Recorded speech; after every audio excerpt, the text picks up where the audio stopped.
The sterile beep of the heart monitor flatlined like a gunshot in the dim ward, shattering the midnight hush as Nicholas lunged forward, his gloved hands slick with sweat, pressing the code button that no one ever wanted to hear. "Stay with me. Damn it, Andrew. You promised me one more sunrise," he whispered hoarsely, his voice cracking like the fragile veil between life and legacy, while the crash cart's wheels screeched in protest against the linoleum floor. In that frozen instant, as the team swarmed like shadows, Nicholas saw not just a patient slipping away, but the man who'd cracked open his guarded heart, leaving behind a fortune in secrets that would rewrite the world. Nicholas Riley had always believed that the real heroes in a hospital weren't the surgeons with their god complexes and steady hands, but the nurses, the ones who wiped brows, held hands through the endless nights, and remembered the birthdays of patients who'd long forgotten their own. At 32, with his easy smile and hazel eyes that crinkled like autumn leaves in the wind, he was the kind of nurse who made the oncology wing at Mercy General in downtown Chicago feel a little less like a waiting room for the Reaper. But to the doctors who breezed through like kings, and the administrators who tallied budgets over lukewarm coffee, he was just that gay nurse, the one with the rainbow pin on his lanyard, the one who organized the Pride Float for the hospital's diversity committee, the one whose voice softened just a touch when he spoke to the young men wasting away from the same quiet epidemics that had stolen his brother a decade ago. It was a label that stung like antiseptic on an open wound, but Nicholas wore it like armor. Growing up in the Rust Belt suburbs of Gary, Indiana, where football fields outnumbered stoplights and fag was the punchline to too many Friday night jokes, he'd learned early to laugh first, love quietly, and fight like hell for the invisible. His parents, good Catholics with calloused hands from the steel mills, had hugged him tight the day he came out at 17, whispering prayers over pot roast that tasted like forgiveness. But the world outside their kitchen table was sharper, full of sideways glances and whispered doubts. Nursing school in Bloomington had been his escape, a place where he could stitch wounds and mend souls without the weight of expectations. Now, a decade into his career, he navigated the halls of mercy with the grace of someone who danced with ghosts. That all changed on a rain-slicked October evening when Andrew Harlan was wheeled into room 412, his frame swallowed by the gurney, his face ashen under the fluorescent glare. At 58, Andrew was the epitome of old-money Chicago. Silver hair cropped close, a jawline that could cut glass, and eyes like storm clouds over Lake Michigan, gray and unyielding. He'd built Harlan Enterprises from a corner office into a conglomerate that touched everything from biotech startups to urban renewal projects, the kind of empire that funded mayoral campaigns and whispered in boardrooms. But cancer didn't care about net worth. Pancreatic, stage 4, the oncologist had said in that clipped tone reserved for the inevitable. Andrew had fired his personal physician for the bad news, then checked into Mercy under a pseudonym, seeking anonymity in a city that knew his name. Nicholas drew the short straw for the night shift, his sneakers squeaking softly as he pushed open the door with a tray of 4 bags and a chart thicker than a Tolstoy novel. "Mr. Harlan, I'm Nicholas, your nurse tonight. How's the pain?" He kept his voice light, professional, the way you do when the monitors are already whispering defeat. Andrew's eyes flicked up from the window, where rain traced erratic paths down the glass like tears he refused to shed. "Worse than a boardroom coup," he rasped, his voice a low rumble laced with East Coast polish. "Princeton," Nicholas guessed, "or maybe Yale. But call me Andrew. Titles are for tombstones." Nicholas chuckled, clipping the new bag to the pole with practiced ease. "Fair enough. Morphine drips kicking in soon. Should take the edge off. He adjusted the blanket over Andrew's legs, noting the way the man's fingers twitched, as if itching to sign another deal. There was something magnetic about him, a quiet intensity that filled the room like the scent of aged bourbon. As the hours ticked by, conversation ebbed and flowed in fits. Andrew asked about the city lights blurring beyond the pane. Reminds me of Manhattan, but with heart. And Nicholas shared stories of his runs along the lakefront, dodging tourists and feral cats. It was small talk, the kind that nurses wield like a scalpel to slice through isolation. But when Nicholas mentioned his shift at the free clinic downtown, helping undocumented folks navigate the labyrinth of Medicaid, Andrew's gaze sharpened. You do that on your days off? For what fame? A pat on the back from the do-gooders. Nicholas paused, taping down the 4-line. Nah. Because someone has to. Grew up watching my dad lose fingers to the mills. No safety net. Figure the world's short on second chances. Andrew studied him then, really studied him, like he was appraising a rare vintage. Second chances, he echoed, a ghost of a smile tugging at his lips. Haven't had one of those in years. By dawn, as the sky bled pink over the skyline, Nicholas slipped out a styrofoam cup of coffee, black. No sugar, just how Andrew liked it. It was the start of something neither could name, a thread pulling taut in the quiet spaces between beeps and breaths. Weeks blurred into a rhythm of chemo rounds and midnight confessions.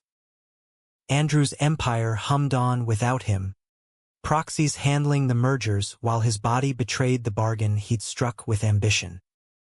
Nicholas became his constant, the one who knew the exact pressure point on his shoulder to ease the nausea, the one who smuggled in contraband gyros from the halal cart on Halsted. And in return, Andrew peeled back layers Nicholas hadn't known existed. You're not like the others, Andrew said one evening, as they watched a Cubs game on the muted TV. Sox fans both, united in mild disdain. Most nurses here treat me like I'm already in the ground. You see me, Nicholas shrugged, folding a fresh towel. Everyone's more than their chart. You're a fighter, Andrew. Stubborn as hell. A laugh rumbled from Andrew's chest, raw and real. Flattery? From a pretty boy in scrubs. Heat crept up Nicholas's neck, but he met the gaze steadily. Truth. And yeah, maybe a little flattery. Keeps the nights interesting. It was flirtation, tentative as a first step on thin ice, but it warmed the room like sunlight through blinds. Andrew, who'd buried 2 wives in loveless arrangements and a string of discreet affairs that never touched his public facade, found himself leaning into it. He'd always played the straight-arrow patriarch, donations to conservative PACs, handshakes with senators who preached family values. But in the dim glow of room 412, with Nicholas's laugh echoing like a lifeline, the mask slipped. One crisp November afternoon, after a particularly brutal round that left Andrew retching into a basin, Nicholas helped him back to bed, their hands brushing longer than necessary. You don't have to do this alone, Nicholas murmured, wiping his brow with a cool cloth. I've got you. Andrew's fingers closed around his wrist, grip surprisingly firm. Why? What's in it for you, kid? I'm a sinking ship. Nicholas's heart thudded, the air thick with unspoken want. Because you're worth saving. Not the tycoon, the man who remembers his mother's recipe for pierogies. The one who listens when I talk about my dreams. Andrew's eyes, those storm-gray depths, softened. Dreams? Huh? Tell me one. And so Nicholas did.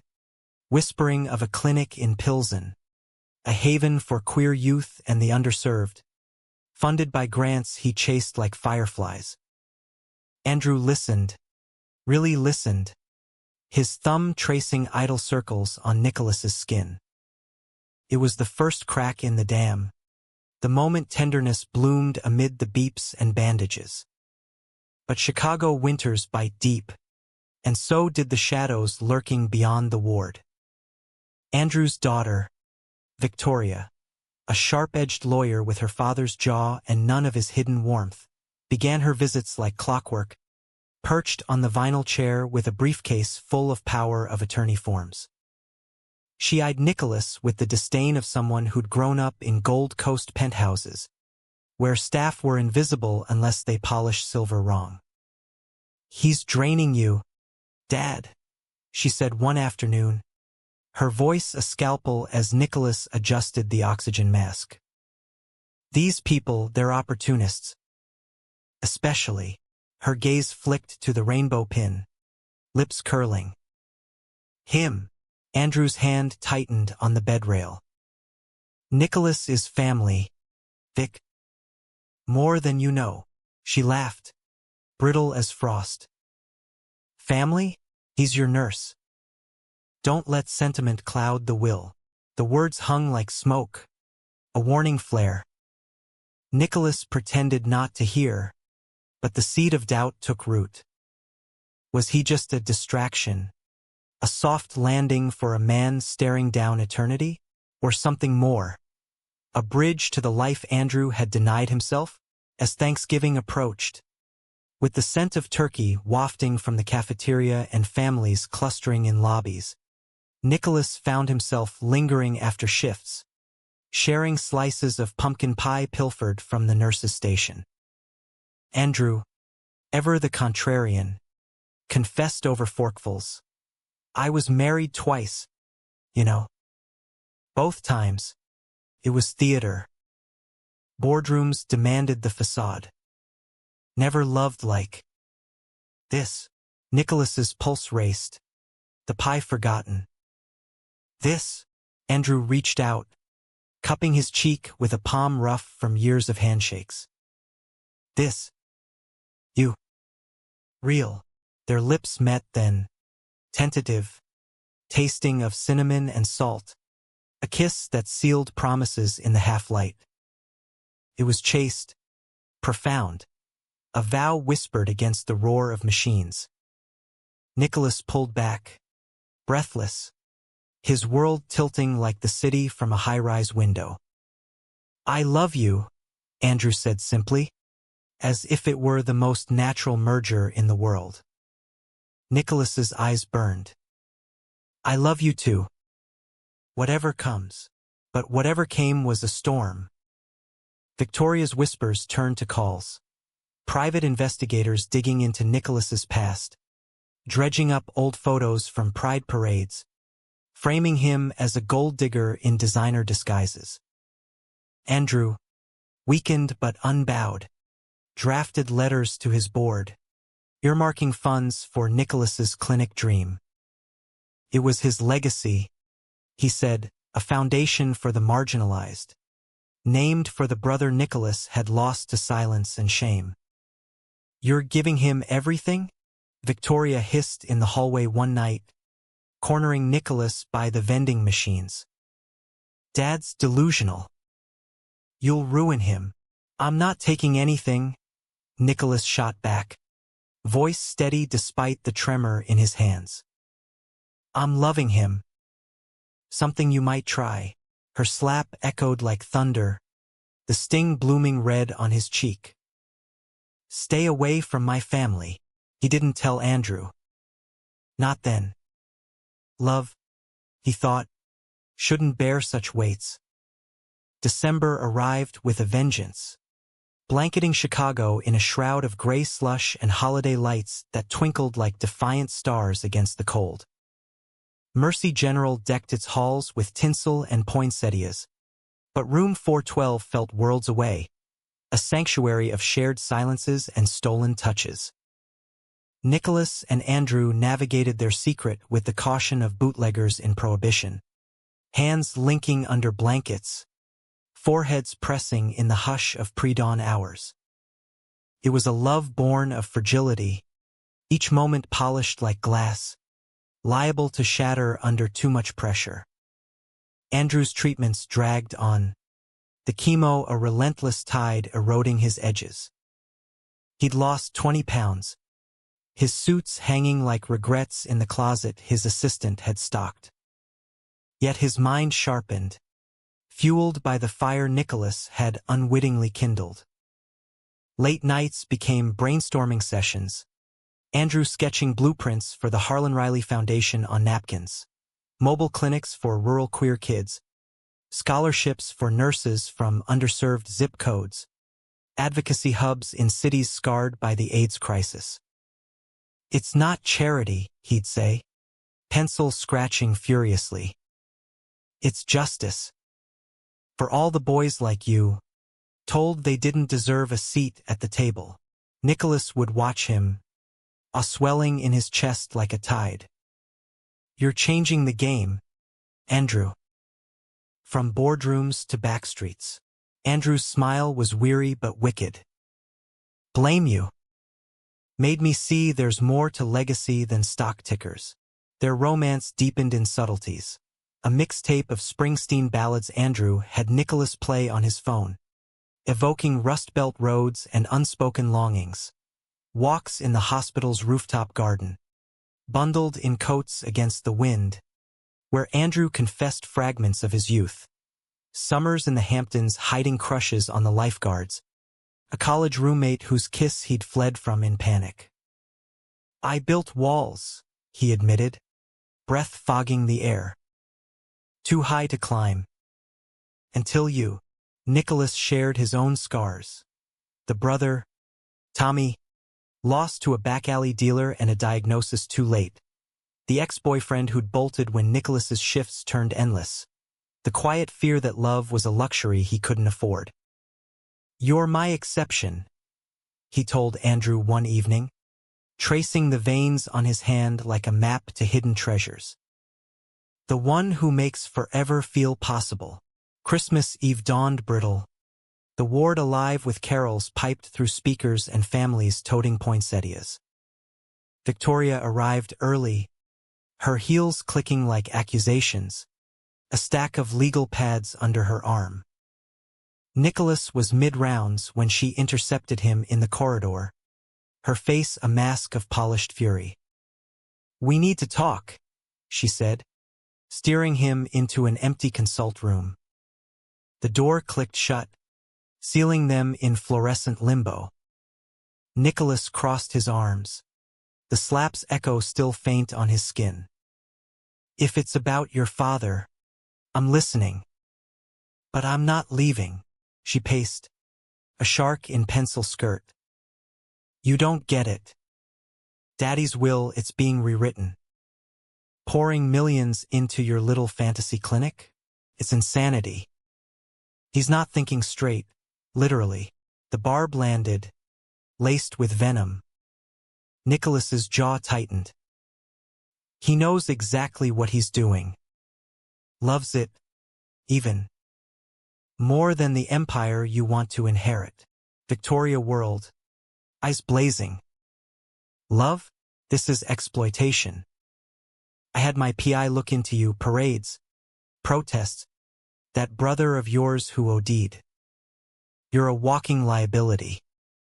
If this leaks, Harlan stock tanks." The board revolts. "You think you're saving him? You're burying him." The words clawed at Nicholas's resolve, doubt creeping like frost. Was she right? Was his presence the poison, not the cure? He thought of Andrew's laugh, rare and rumbling, and steeled himself. "Threaten all you want. But his heart's his own." She leaned in, voice a whisper of silk over steel. "Walk away, Nicholas. Or I'll make sure no hospital in Illinois hires a nurse with your reputation." He left the room shaking, the holiday cheer in the halls mocking his turmoil. That night, as snow feathered the windows, he sat vigil by Andrew's bed, the man dozing fitfully under sedatives. "I'm fighting for us," Nicholas murmured, kissing his knuckles. "Whatever it takes." New Year's brought a fragile truce. Andrew rallied enough for a discharge, home hospice, the doctors said, with Nicholas volunteering weekends to bridge the gap. Andrew's brownstone on the Gold Coast was a revelation. Floor-to-ceiling windows overlooking the lake, walls lined with first editions and abstract oils that screamed quiet wealth. No staff, per Andrew's orders, just the two of them, a private world insulated from the city's clamor. They spent those days in a haze of normalcy. Mornings cooking omelets in the sunlit kitchen, Andrew perched on a stool directing traffic. Afternoons on the leather couch, Andrew's head in Nicholas's lap as they pored over foundation charters. Evenings, bundled against the chill, strolling the lakeshore where waves lapped like secrets. It was romance unadorned, hands clasped, stories swapped, silences that spoke volumes. One twilight walk, as the skyline ignited in pinks and golds, Andrew stopped, pulling Nicholas close. "Marry me," he said, the words tumbling out like a long-held breath. No ring, no fanfare, just raw intent in his eyes. Nicholas's world spun. "Andrew, you're serious. Not for show. For us. Promise, before time runs out." Tears pricked Nicholas's eyes, joy warring with grief. "Yes. God, yes." They exchanged vows that night on the balcony, under a canopy of stars, with the lake as witness. Rings from a pawnshop, simple gold bands etched with infinity loops, sealed it. It was legal in Illinois, binding as any courthouse ceremony, a defiant middle finger to the fates. But betrayal brews in shadows. Victoria, undeterred, escalated. While Andrew napped one afternoon, she slipped into the brownstone with a duplicated key, confronting Nicholas in the study amid stacks of legal drafts. "You think a tacky ceremony changes anything?" she sneered, waving a USB drive. "I've got emails, your volunteer shifts coinciding with Dad's gifts. It looks bad. Nicholas. Real bad." He snatched the drive, heart pounding. "This is forgery. Blackmail. Call it self-preservation." Her smile was glacial. "Sign this, waive any claims to the foundation. Or I go to the press." Tycoon's twilight fling, nurse or gold digger? Nicholas's hands trembled, the weight of her words crushing. Andrew stirred in the next room, calling his name. "I won't let you destroy him," he whispered fiercely. "Get out." She left, but the poison lingered. That evening, as they shared risotto by candlelight, Nicholas forced smiles, burying the USB in his pocket like a grenade. Andrew sensed the shift, his hand covering Nicholas's. "What's wrong?" "Love. Nothing. Just the world's jealous of us." Andrew searched his face, concern etching deeper lines. "Promise me something. If I go first, and I will, don't let them dim your light. Fight for the foundation. For the boys who come after." Nicholas nodded, throat tight. "I promise." January's grip tightened, the cancer's advance merciless. Andrew weakened, days blurring into a vigil of morphine and murmurs. Nicholas quit his shifts at Mercy, pouring everything into caregiving, the foundation paperwork, the man he loved. Victoria's threats echoed, a specter at the feast. But love armored him. Then, the climax shattered the fragile peace. A board meeting leaked online, anonymous sources claiming Andrew's mental decline, painting the foundation as a lavish delusion, siphoning funds to a personal paramour. Stock dipped. Headlines screamed, Harlan heirloom in jeopardy. Cancer clouds tycoon's judgment. Andrew, propped in bed with laptops aglow. Read it all. Face paling beyond sickness. Vic, he rasped, piecing it together. My own blood, Nicholas paced, fury boiling. We'll fight it. Lawyers. Press. No. Andrew's voice cracked like ice. It'll kill me faster. The stress. The betrayal cut deepest. A knife twisted by kin. Victoria arrived at dawn. Uninvited. Her eyes red-rimmed but unrepentant. Dad, it's for the company. Your legacy, real legacy. Andrew's laugh was hollow. My legacy is him. The foundation. Love, not ledgers, she faltered, glimpsing the rings on their fingers. Married? To this? To my husband, Andrew said, voice steel. Leave. And take your empire with you. She fled, the door slamming like finality. In the aftermath, Andrew collapsed, monitors wailing as Nicholas called 911. Back at Mercy, in the same room that birthed their bond, the end loomed. The readmission to Mercy General felt like a cruel loop, the universe's wry joke on men who dared to dream of tomorrows. Room 412 welcomed them back with its familiar hum, the drip of saline, the sigh of the ventilator, the distant murmur of lives intersecting in crisis. Andrew lay propped against pillows, his frame a shadow of the titan who'd once commanded ballrooms, but his eyes still held that storm-gray fire, fixed on Nicholas with a devotion that transcended flesh. Victoria's betrayal hung over them like a pall, the headlines a digital scar. The board circled, vultures in suits, demanding Andrew's signature on rescission forms for the foundation. Calls flooded the landline, reporters sniffing for scandal, allies offering platitudes. Nicholas fielded them all, his voice a bulwark, while inside, grief gnawed like the cancer itself. You're my anchor, Andrew whispered one afternoon, as snow swirled beyond the window like confetti from a funeral. Without you, I'd have folded years ago. Nicholas squeezed his hand, the gold band a talisman against despair. And you're my horizon.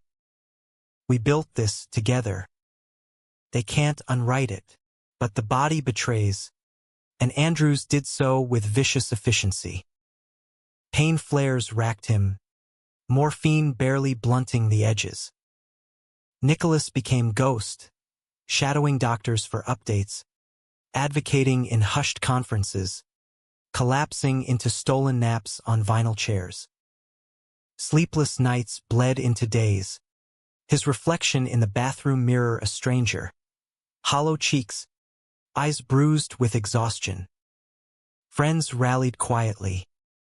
Jamal, Nicholas's nursing school buddy and fellow Pride organizer, dropped off care packages of jerk chicken and essential oils, his bare hug a reminder of chosen family. You're carrying the world, Nikki. Let us shoulder some, even Dr. Elena Vasquez, the oncology chief who'd once dismissed Nicholas as overly attached, softened. Harlan's lucky, she said, adjusting the drip. We all are, for what you're giving him. Andrew, ever the strategist, refused to yield. From his bed, he orchestrated calls to trusted lawyers, finalizing the foundation's charter, $50 million seed, board seats for queer advocates, programs targeting the intersections of health disparities and identity. "It's ironclad," he told Nicholas, triumph flickering. Vic can't touch it, yet doubt crept in whispers. Late one night, as Andrew dozed, Nicholas scrolled the USB Victoria had left, forged emails, doctored timestamps painting him as schemer.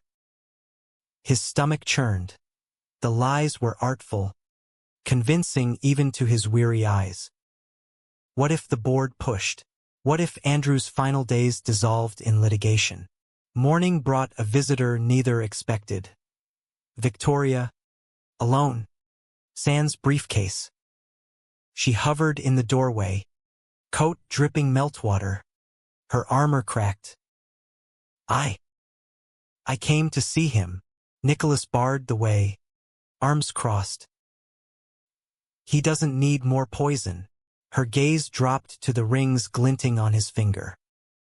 "I saw the ceremony footage security cam from the lobby. You looked happy. Both of you."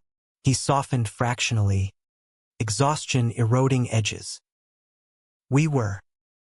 Are." She nodded, swallowing hard. "I thought I was protecting him. The company, it's all I have left of Mom. But I didn't see you." "Not really."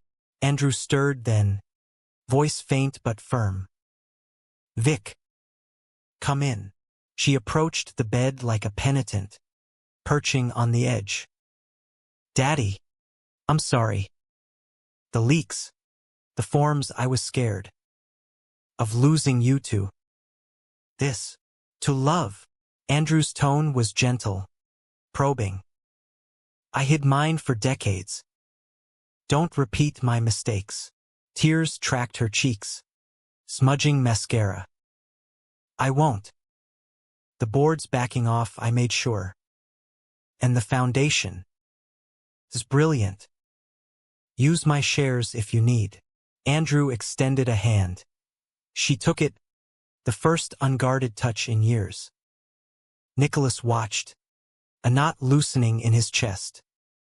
Forgiveness wasn't absolution, but it was a start, a bridge rebuilt from rubble. The reconciliation infused the room with tentative light. Victoria visited daily, bringing Polish deli treats and stories of her law school days, thawing the ice between father and daughter. She even warmed to Nicholas, sharing coffee in the cafeteria, probing his clinic visions with genuine curiosity. "You really think we can change systems?" she asked, stirring sugar like a talisman. "Piece by piece," Nicholas replied. "Starting with one kid who feels seen." As February's chill peaked, Andrew's decline accelerated. Conversations shortened, breaths labored. Yet he clung to lucidity for Nicholas, dictating final letters, to the Foundation's inaugural board, to old flames with apologies unspoken, to Victoria with blessings unwithheld. "Tell her I was proud," he murmured, eyes locking on Nicholas's. Always, nights became vigils, Nicholas reading aloud from Andrew's dog-eared copy of The Great Gatsby. Ironic, he thought, this tale of ill-gotten dreams mirroring their own hard-won truth. Andrew's favorites. The green light across the bay, a beacon of what might have been. "That's us," he'd rasp, fingers entwined.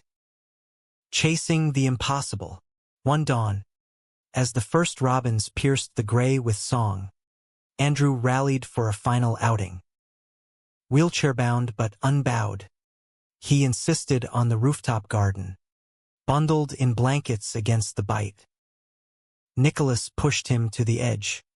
The city sprawling below like a promise kept, skyscrapers piercing clouds, the lake a silver slash of hope. "Remember our first walk?" Andrew said, voice a thread. "Here, under these stars." Nicholas knelt, forehead to his. Every step. I have no regrets, Andrew continued, cupping his face. You gave me life, Nikki. Real life.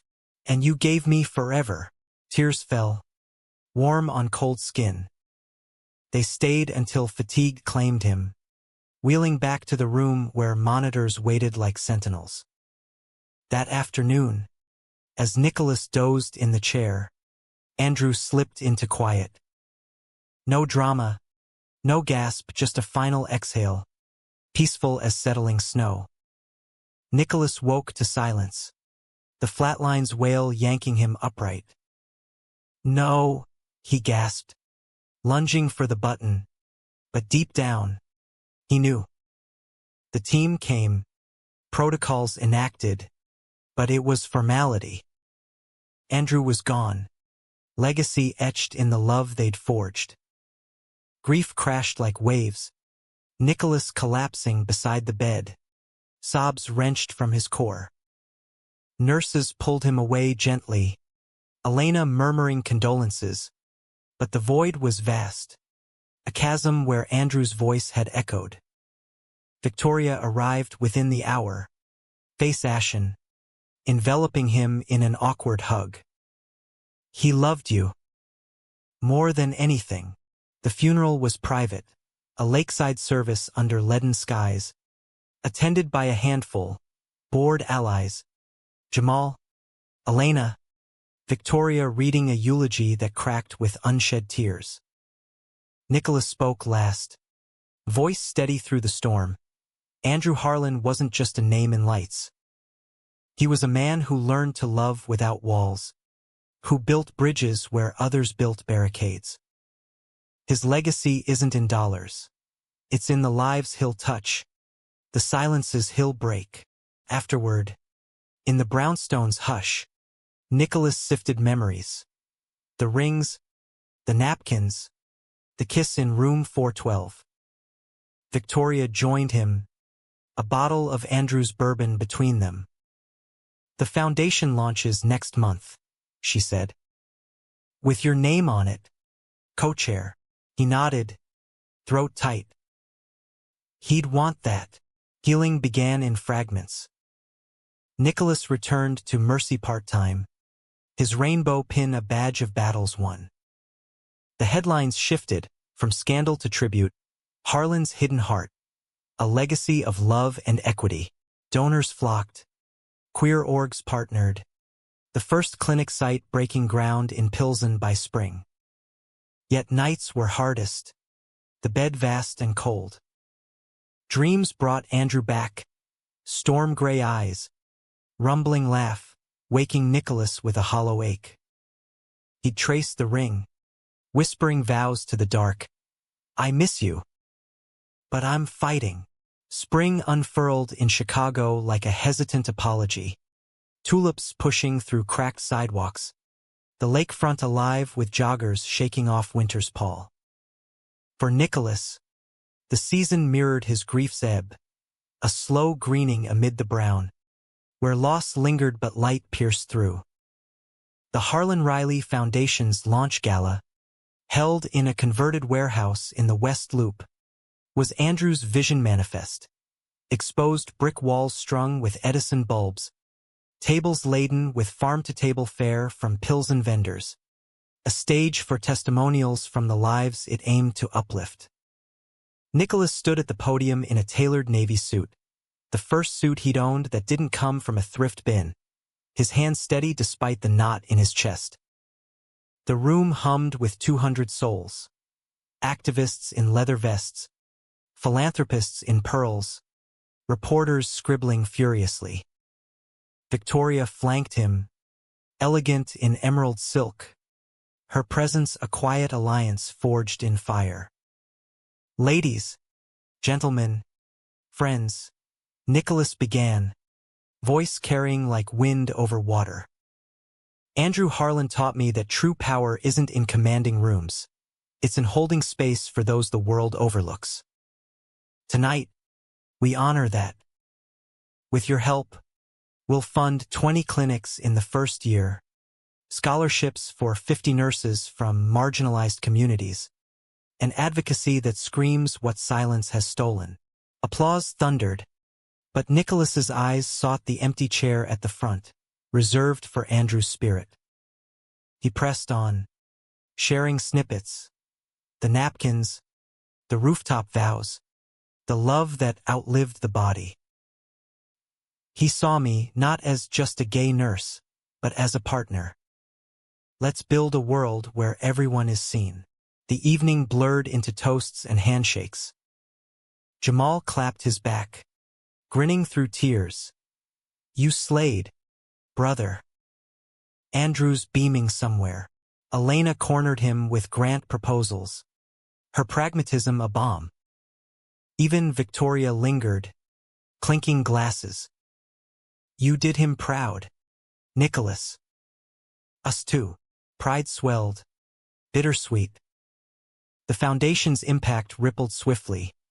First scholarships awarded to kids like young Tommy, wide-eyed and fierce, pop-up health fairs in Boys Town drawing lines around the block.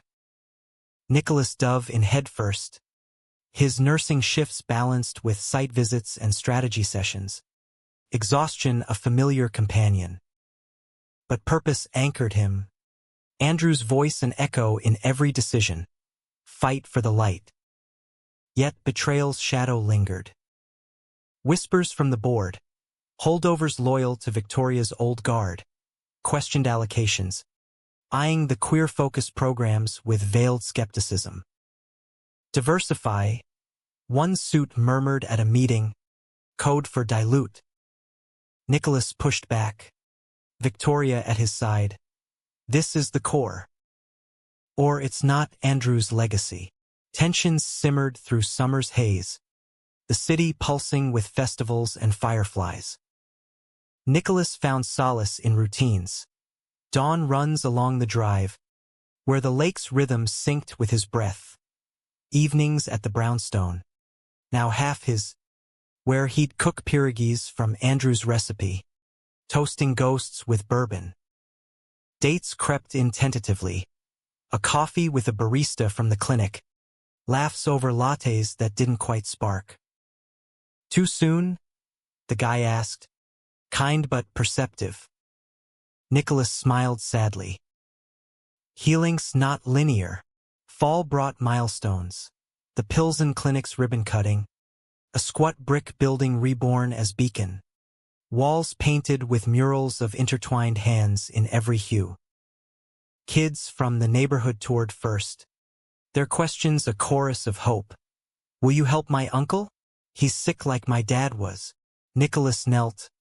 Eye level. That's why we're here. You're not alone. Victoria's transformation deepened. Over Labor Day weekend, she invited him to the family lake house in Michigan, cedar-scented shores, bonfires crackling against autumn chill. It was her olive branch extended fully, a weekend of kayaking and kitchen confessions. I envied you, she admitted, poking embers. Dad lit up around you. I never saw that spark. Not with Mom. Not with me. Nicholas tossed a stick into the flames. He loved you fiercely. Just learned late how to show it. She nodded, vulnerability cracking her facade. Teach me how to build, not just defend. It was the start of mentorship reversed, Nicholas guiding her through foundation ops, Victoria schooling him in corporate chess. Siblings in spirit, bound by blood not their own. But climax brewed in boardroom battles. October's meeting erupted. A faction, led by a grizzled VP named Hargrove, Andrew's old golf buddy, demanding veto on ideological grants. This queer agenda, he blustered, jowls quivering. It's alienating donors. Harlan built an empire on unity, not division. Nicholas's temper flared. Years of just a gay nurse fueling the fire. Unity? Your unity erased people like me. Andrew's will was clear, marginalized first. Back off, or step down. Hargrove sneered. Who are you to lecture? Some bedside boy toy playing philanthropist. Victoria slammed her fist. He's co-founder. My brother-in-law. And you're fired. The room froze, then fractured, alliances shifting like sand. Hargrove stormed out. Lawsuits threatened. But the vote held. Foundation intact. Mission pure. Nicholas exhaled. Adrenaline crashing. Victoria's hand on his shoulder a steadying force. Winter whispered warnings as Thanksgiving neared, the anniversary of their first pie slices. Nicholas marked it alone at the brownstone, setting a place for Andrew, the ring heavy on his finger. Grief's waves crested anew, but softer, acquainted now, not ambush. He lit candles, played Springsteen, danced slow in the empty kitchen to Thunder Road, Andrew's phantom arms a memory etched deep. The foundation thrived, global tendrils sprouting, partnerships in San Francisco's Castro, London's Soho, Sydney's Mardi Gras hubs. Andrew's name became shorthand for equity, panels at TEDx, features in The Advocate, a documentary in production. Nicholas keynote at conferences, his American drawl weaving tales of love's quiet revolutions, audiences leaning in like congregants. Yet personal tides turned. At a holiday fundraiser, glittering at the Art Institute, under Chagall's stained glass glow, Nicholas met Elias. A journalist, 35, with warm brown skin, locks tied back, and eyes that sparkled like the lake at midnight. Assigned to profile the foundation, Elias interviewed Nicholas over mulled wine, questions probing deeper than grants. You're not just building clinics, Elias said, notebook forgotten. You're healing fractures. What's the story behind it? Nicholas hesitated, then opened. The ward, the kiss, the legacy. Elias listened. No pity, just presence. Sounds like poetry. Tragic. Beautiful. Their talk stretched till closing. Laughter bridging gaps. A second coffee led to dinner at a BYOB in Andersonville. Falafel and stories swapped. Elias shared his own. Coming out in a conservative Atlanta family. Chasing bylines to New York before Chicago's pulse called. Love's scary after loss, he admitted over baklava. But worth the leap. Nicholas's heart stuttered. Andrew's echo a gentle nudge. Live. Love. Maybe we leap together. Romance bloomed tentative, walks in Lincoln Park. Hands brushing leaves. Movie nights with bad sci-fi and better wine. It wasn't replacement, but renewal, a new chapter inscribed on old pages. As 2026 dawned, the foundation hit stride. Clinics operational. Lives touched. Nicholas stood on the Pilsen rooftop one January eve. City lights winking below. Elias's arm around him. He'd approve, Elias murmured. Nicholas smiled. Ring glinting. He does. The second anniversary of Andrew's passing arrived with deceptive gentleness. A mild February thaw, the air laced with the promise of crocuses. Nicholas marked it at the lakeshore, toes buried in damp sand, Elias a quiet sentinel beside him. They'd been together 6 months now, a rhythm established in shared mornings and late-night edits of Elias's articles. It was love unhurried, built on foundations of friendship and frankness. Elias's patience, a gift Nicholas hadn't known he craved. You okay? Elias asked, handing over a thermos of coffee. Black. No sugar. Andrew's ritual adopted without fanfare. Nicholas sipped. the warmth grounding. Yeah, just missing the blueprint guy. Elias nodded, no jealousy in his gaze. Tell me about him today. Keep him close. And so Nicholas did, words weaving through wind. The tycoon's unexpected tenderness. The way he'd hum Sinatra off-key during chemo. Elias listened, then shared a clip from his latest piece, a podcast on queer legacies, featuring Nicholas's voice as cornerstone. You're carrying the torch. Bright as hell. Gratitude swelled, Nicholas pulling him into a kiss salted by lake spray. It was moments like these that stitched wounds, thread by thread. Professionally, the Harlan Riley Foundation soared, its global reach a testament to Andrew's foresight. By mid-year, outposts dotted maps, a telehealth hub in rural Appalachia for trans youth, HIV prevention vans prowling Johannesburg townships, mental health pods in Tokyo's Shinjuku and Ichome.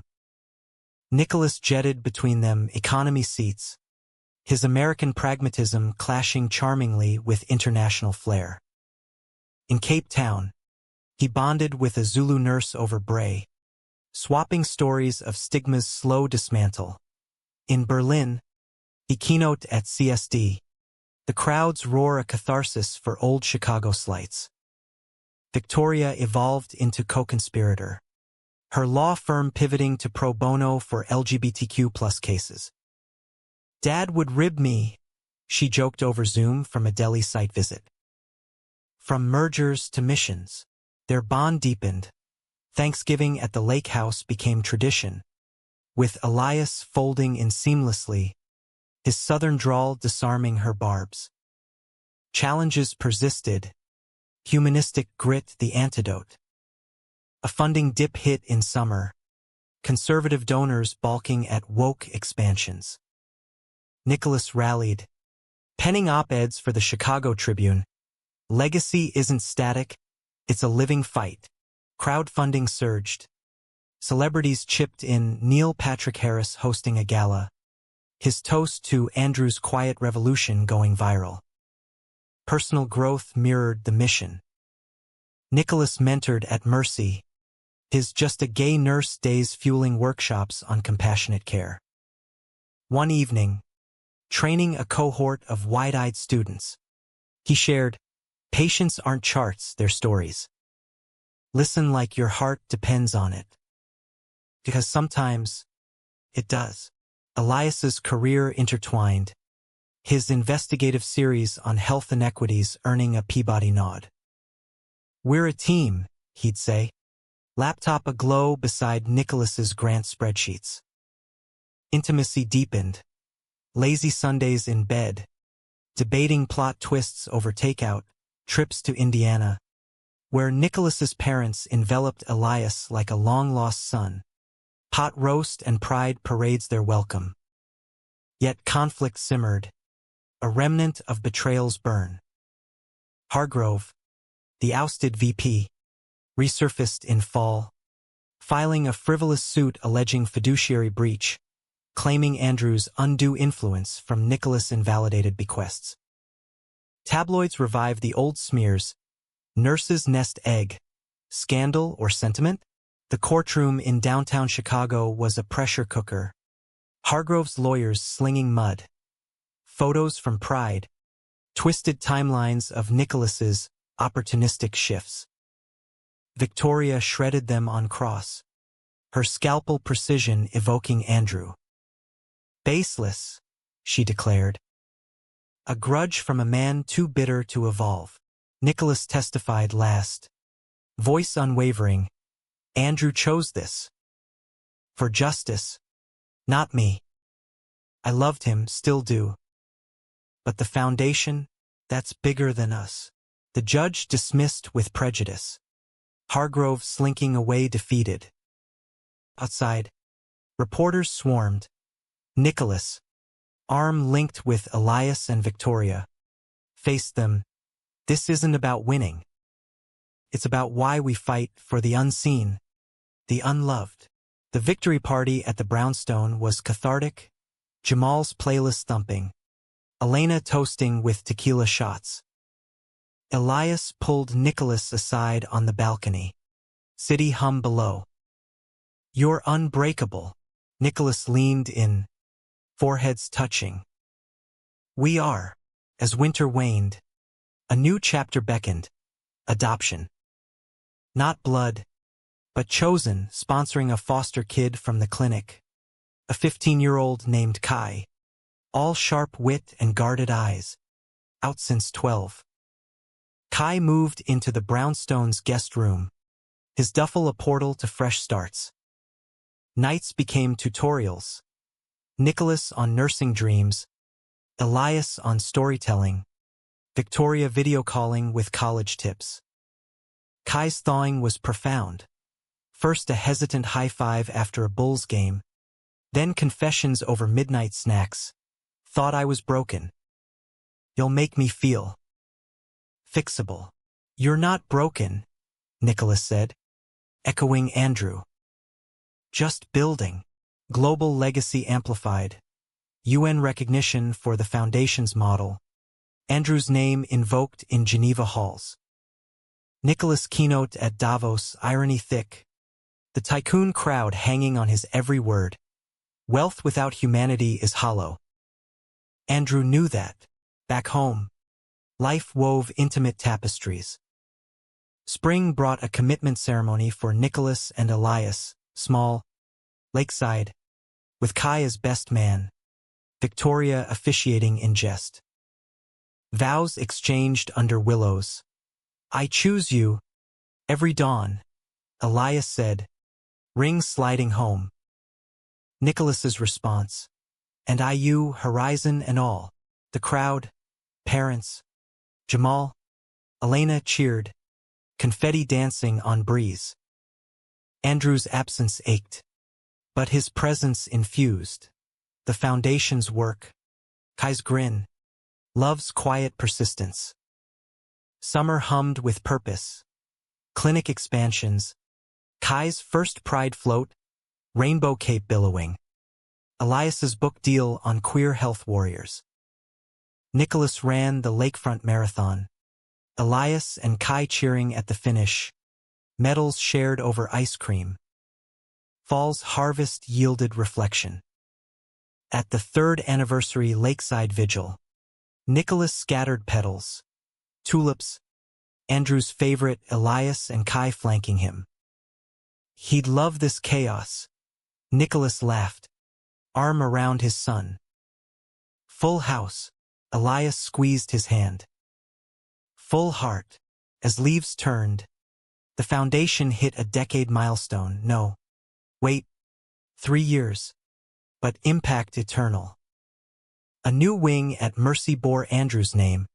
Plaque reading, "For the seen and unseen, love's legacy." Nicholas traced the letters, peace settling like dusk. Betrayal scars faded, conflicts conquered, emotions layered like city strata. Humanistic triumph, not erasure of pain, but alchemy into purpose. The 4th year dawned with unseasonal warmth. Chicago shrugging off its frost like an old coat, the air alive with the scent of blooming magnolias and possibility. For Nicholas Riley Harlan, hyphenated now, a nod to merged worlds, the season felt like culmination, grief's raw edges planed smooth by time's patient hand. The brownstone bustled, Kai's college acceptance letters pinned to the fridge, Northwestern, nursing track. Naturally, Elias's manuscript stacks teetering on the coffee table. Victoria's weekend visits a fixture of laughter and lake escapes.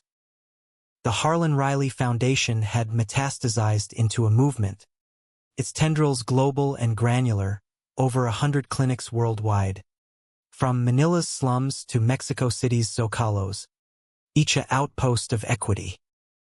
Andrew's vision, once napkin scribbled, now graced UN resolutions and White House briefings. Nicholas, the steward, balanced CEO duties with bedside returns at mercy, his dual life a harmony of head and heart. "You ever slow down?" Elias teased one morning, pouring cereal as Kai scarfed it down, backpack slung for school. Nicholas grinned, kissing his temple. "Slow?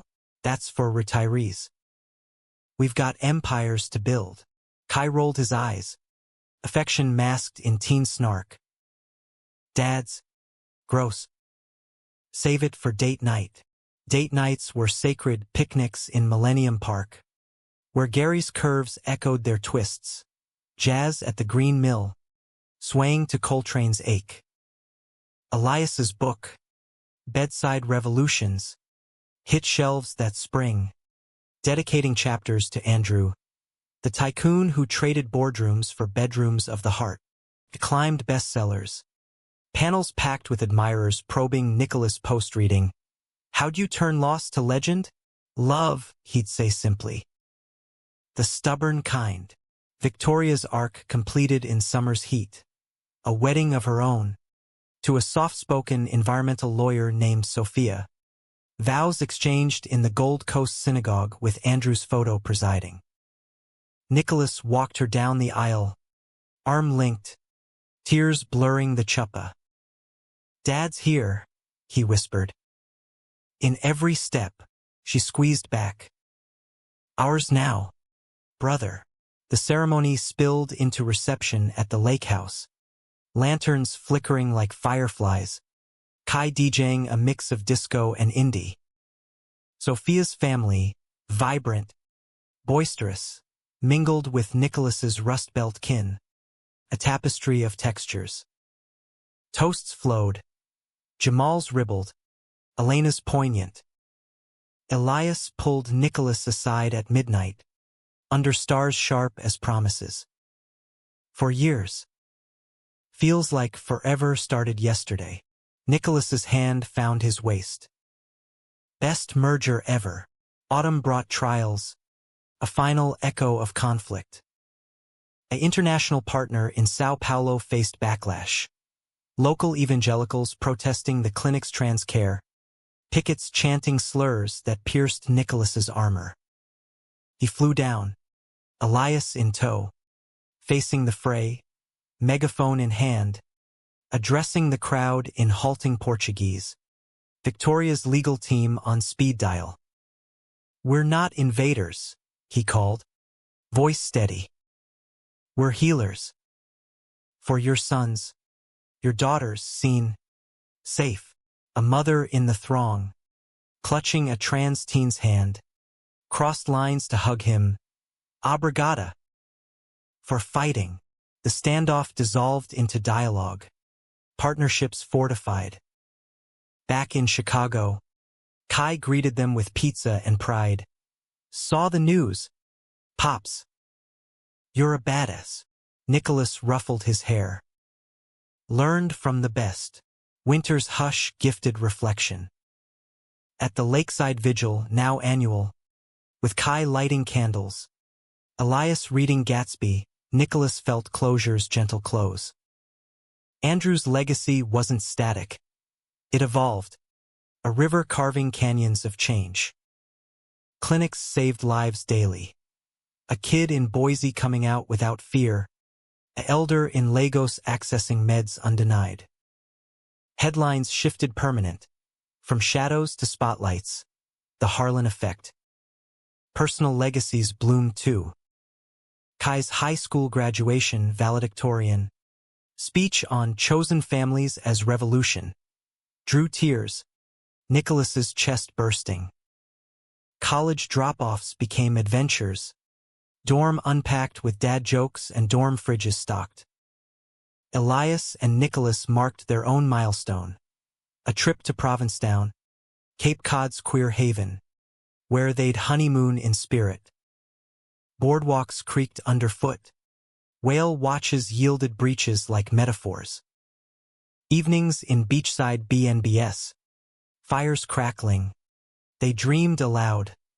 Adoptions plural, perhaps, a sabbatical penning their story. You're my global legacy, Elias murmured one dawn, waves lapping serenade. Nicholas traced his jaw. And you're mine, back home. The Foundation's 5th gala, scaled grander, at the Field Museum under T. Rex skeletons, honored Andrew with a wing unveiling. Interactive exhibits on health equity. VR tours of clinics worldwide. Nicholas's keynote wove personal to universal. They saw him as just a tycoon, me as just a gay nurse. But love sees deeper, builds bridges across chasms. Tonight, we cross them together. The crowd rose, ovation shaking rafters. Victoria, Sophia entwined, beamed, Kai, home from freshman year, hooped from the wings. Elias, eyes shining, whispered later, poet, as confetti fell. Nicholas glimpsed a figure in the throng, ethereal, storm-gray eyes then gone. A trick of light, perhaps, but it warmed him. Andrew, proving. Years folded forward. A montage of milestones. Kai's nursing degree. Internship at a foundation clinic. Victoria's twins. Aunt-uncle doting. Elias's TED Talk. Nicholas in front row. Conflicts arose. Funding crunches. Policy wars, but each victory humanistic. Rooted in empathy's soil. 50. Nicholas reflected from the brownstone balcony. Elias graying gracefully beside. Wine glasses raised to the skyline. We did it, he said. From one room to the world. Elias clinked. From just to justice. The legacy endured, not flawless, but fervent. A dying patient's gift to a nurse, rippling into global grace.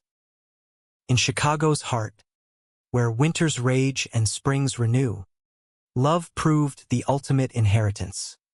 Resilient, romantic, forever human. And in quiet moments, Nicholas whispered to the wind, "Thank you, love, for seeing me."